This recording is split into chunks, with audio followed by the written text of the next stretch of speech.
Today we're going to talk about how to manage fine hair in mini twists. Now this is part 2, so if you haven't seen part 1, be sure to check the iCards above and the description box below. Yet today in this video I want to talk about how often I'm going to wash my daughter's Taylor's hair in mini twists. We're going to go over her detangling schedule and the process, and kind of talk about the pros and the cons to mini twists. All right guys, let's just jump into it.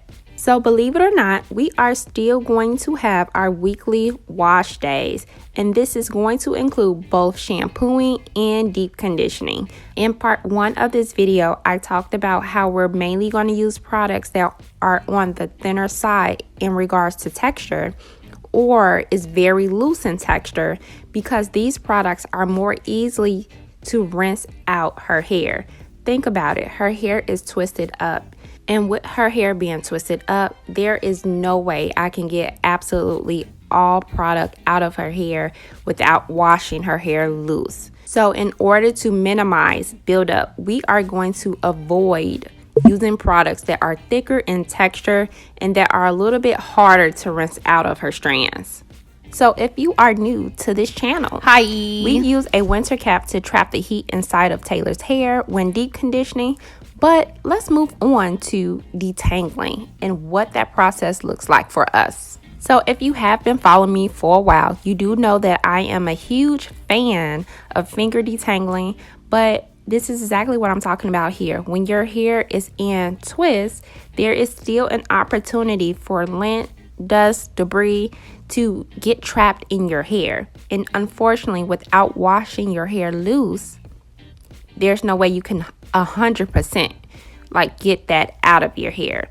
So I am going to be gently just moving my fingers along her strands to get out any shedded hair or any lint per se that may be tangled around her strands that will eventually cause breakage if left in too long.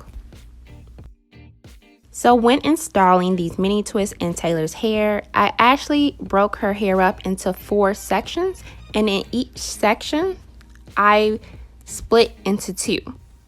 So if you can see on the screen here, there is a top and a bottom to the back quadrant.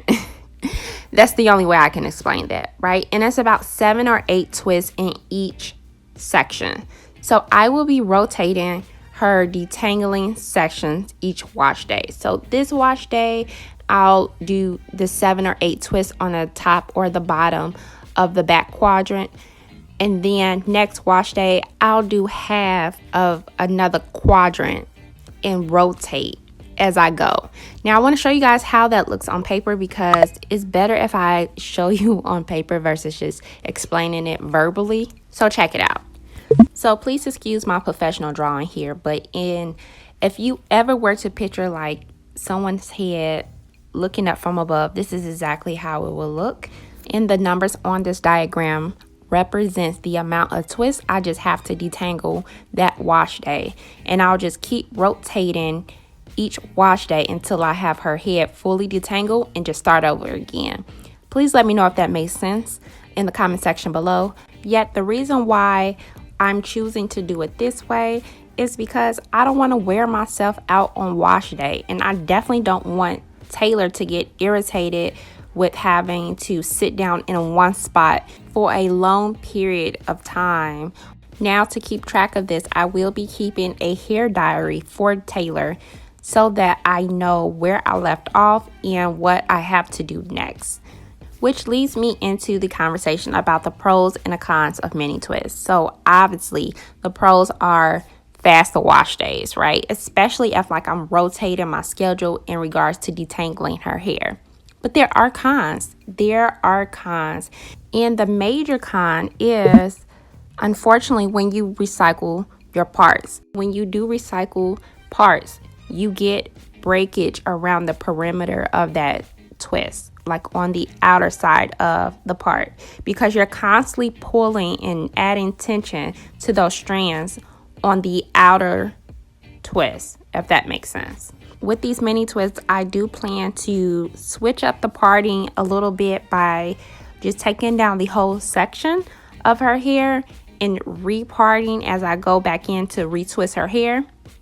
So in order to prevent or just minimize the breakage, I plan to adjust her parting after detangling a particular section. But you all let me know, what are your best practices when it comes to avoiding breakage when recycling parts? Now, if you missed part 1 of this video, I definitely encourage you guys to check it out because I'll talk about how I maintain her nape area and her edges. I want to thank you guys for tuning in today, and I'll see you guys in the next video because you already know I never want you to leave me.